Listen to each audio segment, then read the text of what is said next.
नमस्कार, मैं हूं संजय शर्मा। आप देख रहे हैं 4 पीएम यूपी। आजकल भारतीय जनता पार्टी और समाजवादी पार्टी के बीच जंग तेज हो गई है। चुनाव को मोटा-मोटा 2 साल, बल्कि ये कहूं कि 1.5 साल ही रह गया है, क्योंकि 6 महीने पहले तो सब इलेक्शन मोड में आ जाते हैं। पार्लियामेंट के चुनाव के बाद जब से समाजवादी पार्टी ने बढ़त हासिल करी, भारतीय जनता पार्टी को धूल चटाई, तब से भारतीय जनता पार्टी बहुत बुरी तरह से हमलावर है।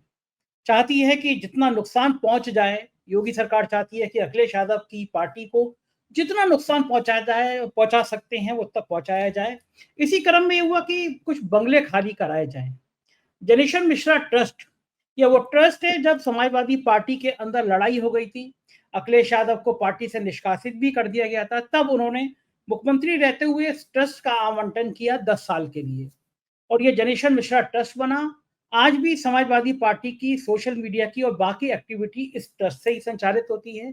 अखिलेश यादव भी यहाँ बैठते हैं और उनके भरोसेमंद लोग यहाँ बैठते हैं। राजेंद्र चौधरी जी जो उनके सबसे करीबी हैं, वो यहाँ बैठकर सारा कामकाज देखते रहे। 2022 को इसका आवंटन खत्म हो गया था। सरकार ने इसको खाली करने का नोटिस दे दिया था। समाजवादी पार्टी इस आवंटन के नोटिस के खिलाफ हाई कोर्ट गई थी कि भाई ये गलत तरीके से खाली करा रही है सरकार, सरकार पक्षपात कर रही है। ट्रस्ट हैं उत्तर प्रदेश में, और वाकई में बहुत सारे ट्रस्ट बने हुए हैं, लेकिन किसी को खाली ना कराकर केवल समाजवादी पार्टी के बदला लेने के लिए जनेश्वर मिश्रा ट्रस्ट को खाली कराया जा रहा है। इस तरह के तर्क थे उस पीआईएल में।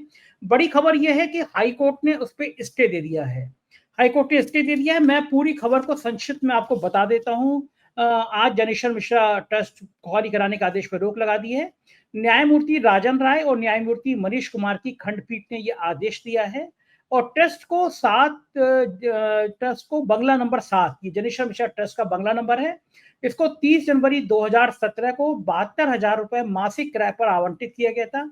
शुरुआत में यह आवंटन 5 साल के लिए था, बाद में इसको बढ़ाकर 10 साल कर दिया गया था। 2021 में नियम में संशोधन कर आवंटन की अवधि 5 साल से अधिक नहीं करने का प्रावधान किया गया था। सरकार का कहना है कि इस आधार पर बंगले की आवंटन अवधि 2 जनवरी 2022 को समाप्त हो गई।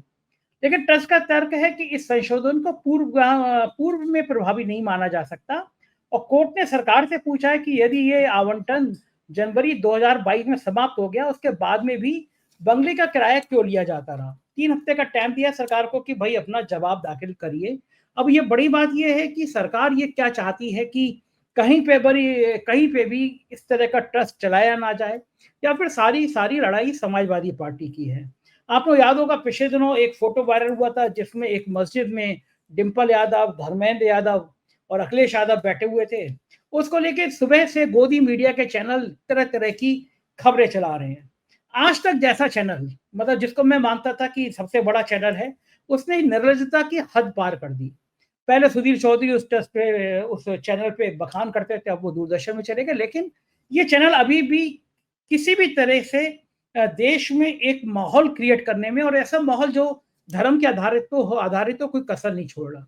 सुबह मैं इसका चैनल को देख रहा था। एक तरफ योगी आदित्यनाथ की फोटो लगी थी, उस पर लिख के आया था कि भाव ये था कि कांवड़ियों पर फूल बरसाते योगी जी, और दूसरी तरफ मस्जिद में बैठे हुए अखिलेश यादव की फोटो थी कि मस्जिद में बैठकर नमाजियों से मिलते अखिलेश यादव जी। और फिर वो तरह तरह के बयान, उस पे जिन बयानों को मैं यहाँ जिक्र भी नहीं करना चाहता, क्योंकि धर्म पर आधारित इस तरह बयानों की बहुत चर्चा होनी भी नहीं चाहिए। समाज के लिए ये ठीक नहीं है। बड़ा सवाल ये है कि अगर कोई व्यक्ति मस्जिद में चला जाता है तो गुनाह है।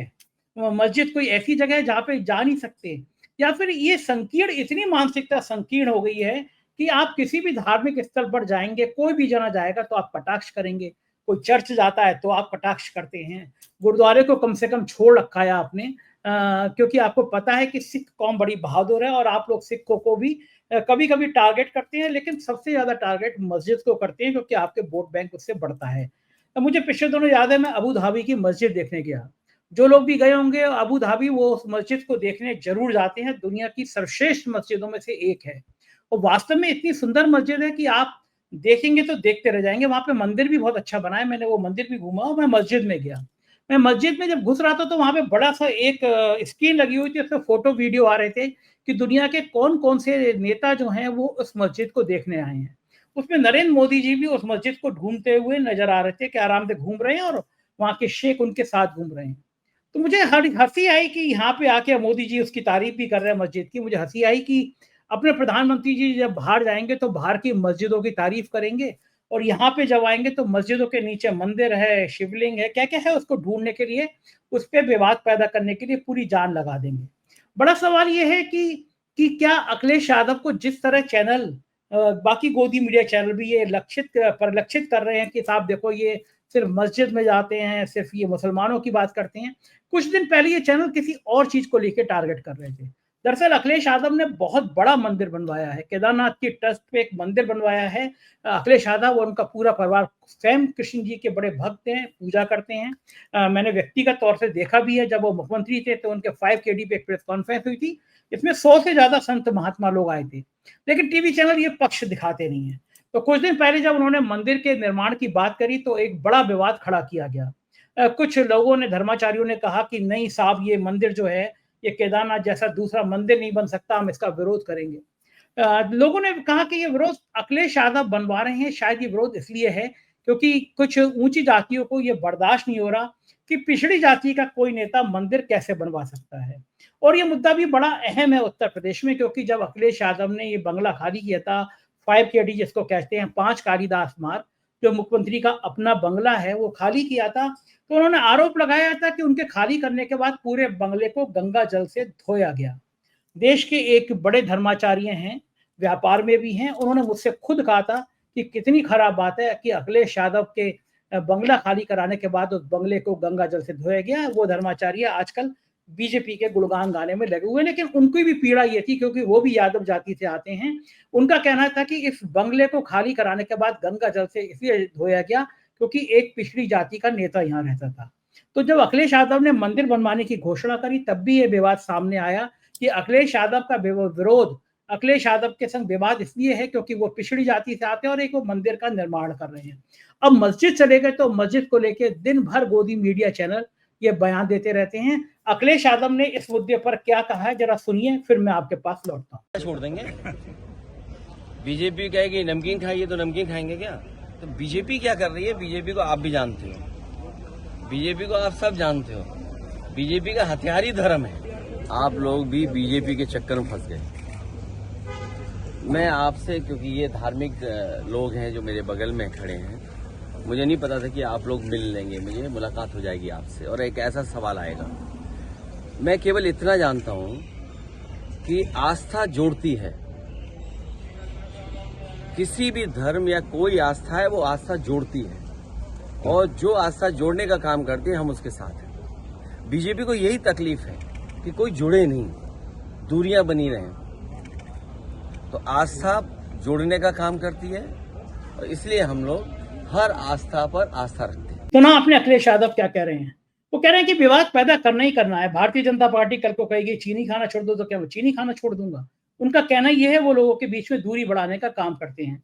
और सुबह से मैं जिस तरह के टीवी चैनल की हेडलाइंस देख रहा था इस मस्जिद के बाद, मुझे भी यकीन हुआ कि शायद अब मीडिया का काम सिर्फ समाज में जहर बांटना रह गया है, लोगों के बीच में दूरियां बढ़ाना रह गया है। जिस तरह से ये टीवी चैनल पे ये खबरें चली हैं वो किसी भी दृष्टि से उचित नहीं की जा सकती।